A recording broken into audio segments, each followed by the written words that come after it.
Jonas Johnson. I'm in Arizona 4-H of Greenlee County in the Mighty Mountain 4-H Club.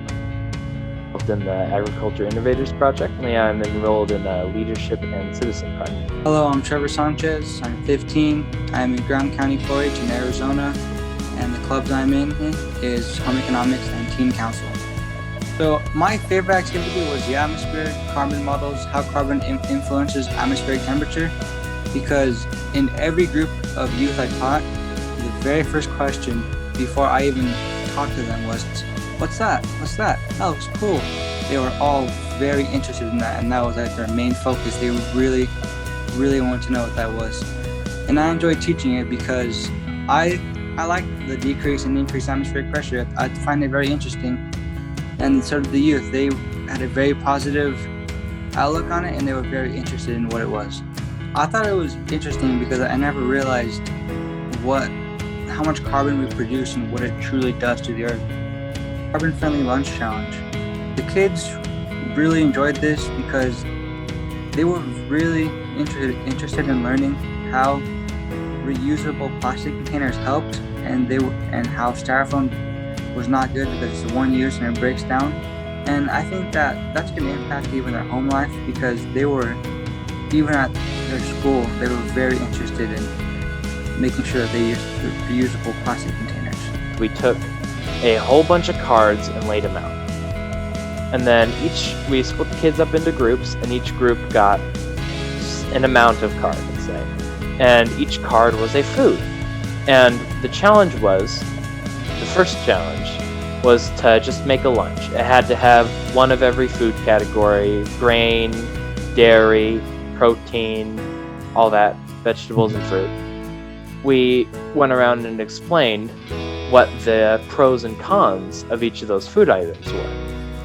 And that really resonated with them, because they're like, oh, I really like hot Cheetos, per se. Like, that was the example I used to introduce it every time, because all those kids love hot Cheetos. Yeah, we love hot Cheetos. I eat them every week or whatever. And they're like, so what do you do with that bag when you're done with it? I throw it away.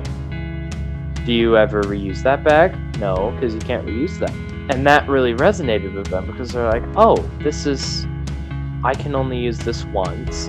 It takes a long time to get here, because it's something that they relate to and that they use or see every day.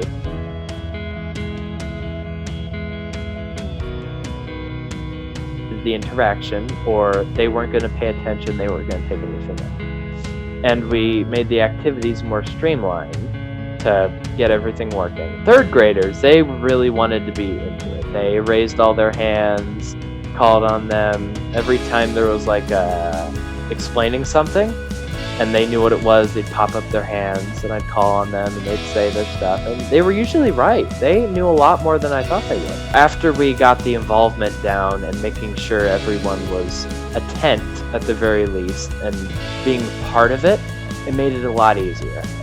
And then those explanations really helped with that. And then the activities just rounded it all together, showing them this is what it is. If you do these things, the environment's not going to be great. And if you change your ways, the environment will be better. Some of the skills that I found very useful is that I learned a better understanding of public speaking and to not be stressed while talking to a group of people.